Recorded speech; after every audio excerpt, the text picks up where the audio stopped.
कोल्हापूर जिल्ह्यामध्ये विविध प्रकारच्या 13,000 पेक्षा जास्त सहकारी संस्था असून कोल्हापूर जिल्ह्यातील सहकार चळवळीची व्याप्ती पाहता हा जिल्हा सहकार पंढरी म्हणून ओळखला जातोय. कोल्हापूर जिल्ह्यात नागरी सहकारी बँका, पतसंस्था, विविध कार्यकारी सहकारी संस्था, याचबरोबर औद्योगिक संस्था, साखर कारखाने, सूत गिरण्या, खरेदी विक्री संघ, दुग्ध व्यवसाय आणि पशुसंवर्धन संस्थांचं जाळं पसरलंय. याशिवाय सहकारी गृहनिर्माण संस्थांची संख्या देखील वाढतीये.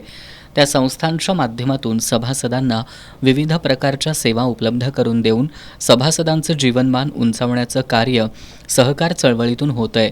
सहकारी चळवळीमध्ये वाढत्या सहकारी संस्थांबरोबरच सभासदांच्या तक्रारींची संख्या आणि न्यायालयीन प्रकरणांची संख्या वाढतीये. सभासदांच्या तक्रारींचं निरसन वेळेत होऊन संस्थांच्या समस्यांचा जलदगतीनं निपटारा होणं आवश्यक आहे. या अनुषंगानं जिल्ह्याचे पालकमंत्री प्रकाश आंबेडकर यांच्या अध्यक्षतेखाली 100 दिवसांच्या विशेष मोहिमेअंतर्गत 28 एप्रिलला सकाळी 11 वाजता कोल्हापुरातील महाराणी ताराराणी सभागृहात सहकार दरबाराचं आयोजन करण्यात आलंय.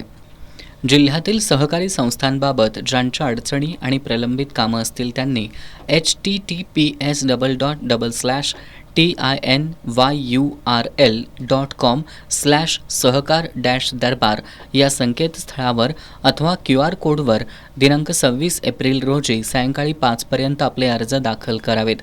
ज्यांच्याकडे ऑनलाईन सुविधा उपलब्ध नाही त्यांनी सहकार विभागाच्या संबंधित तालुका अथवा जिल्हा उपनिबंधक सहकारी संस्था कोल्हापूर किंवा सहकार भवन कोल्हापूर या कार्यालयात 26 एप्रिलपर्यंत कार्यालयीन वेळेत अर्ज दाखल करावेत, असं आवाहन कोल्हापूर जिल्हा उपनिबंधक नीलकंठ करे यांनी केलंय.